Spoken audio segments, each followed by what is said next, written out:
Hi, I'm Aoife Devitt, and welcome to Fiftyfaces TV. In our very first Pride series at the Fiftyfaces podcast, we spoke with Nicci Take, a prominent transgender advocate who is also an inspirational speaker and coach. We wanted to ask her back onto the podcast to share some of her business tips, which she is very generous with putting onto LinkedIn. Welcome, Nicci. Great to see you back here. Pleasure. Thanks. Well, congratulations on your new permanent role as deal coach. Can you give us a little bit of insight into what exactly a deal coach does? So we'll start at the back end, right? So the back end is the presentation. Right? I like to talk about the last 15 minutes of the sales cycle. Right? When you are sat in front of the client, trying to persuade the client to do the project and then do the project with you, that presentation or finalist presentation is the most important 15 minutes, right? And how you show up, what you say, how you do it, how you perform can all make a massive influence. And I love following you on LinkedIn because you have some very specific tips about what presenters need to bear in mind when speaking with an audience. And you had one in particular about the level of content that an audience actually recalls or remembers. Can you give us a little more detail on that? If you imagine your finalist presentation, right, they've got an hour, sometimes longer. Like I'm coaching one at the moment where, when they've got 3 hours in front of the client. But generally speaking, people are going to make a fairly big decision. They'll read the RFP, they'll invite you in and two of your competitors, and they'll give you an hour or 90 minutes to come and explain what you're going to do, how you're going to do it. The amount of information they can take on board, if it's done really well, like if you understand the science, you understand how to get people's attention, you understand how to you get them to remember information. If you're really, really good at it, you might be able to get 60, 70% of your content remembered by the audience. Now, there was research done by a guy called Ebbinghaus in 1883 who showed that he's German, so it was called the curve of forgetting. So obviously in English, we call it the forgetting curve. But it's really depressing. Like it's 75% of information over the first sleep, 75% over the next week, and 75% over the next month is forgotten. The bedrock of memory is repetition. Like you remember that which is repeated. It's optimized around 5 to 6 times. Like if you hear something 5 to 6 times, you can probably remember it.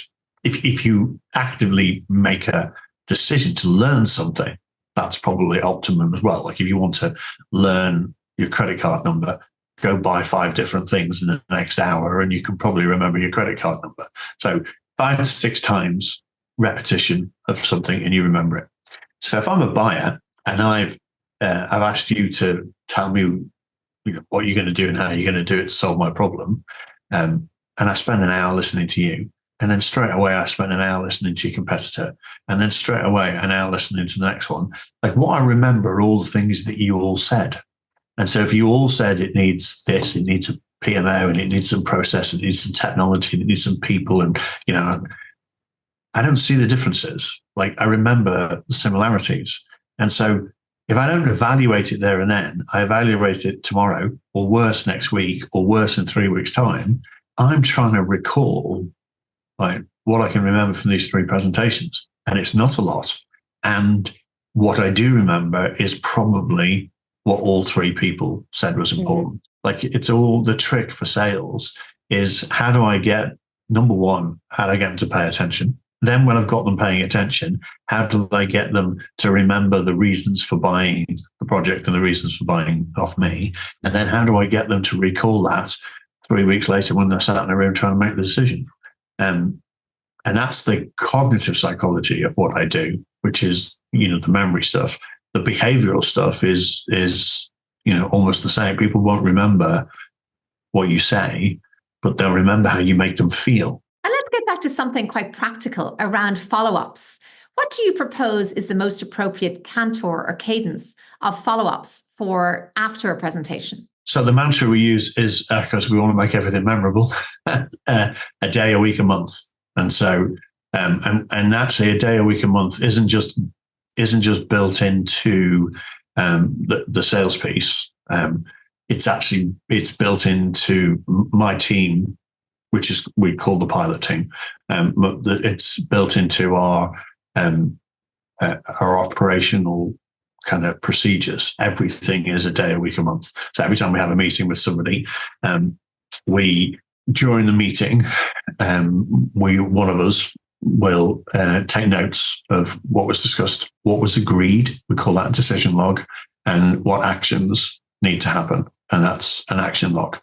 And then we email everybody in the meeting 24 hours after, not immediately, right? They have to have had a sleep. So the science says that once they've gone into REM sleep and laid down the memories, that what you need to do is rebuild the connections. And so that everyone will get an email from us after a sleep. It'll be in their inbox, 9:00 next morning. And in that inbox, it says, here's the meeting.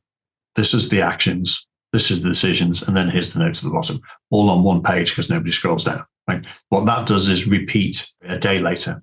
Then a week later, so on the week anniversary of the meeting, another email goes out. If there isn't already a meeting set up, a 15-minute touch point, which sometimes we'll do, there'll be another email that goes out that as an update status on the actions, and it goes out exactly a week. And then there's another one that goes out exactly a month. So every meeting we have kicks off a day, a week, a month action.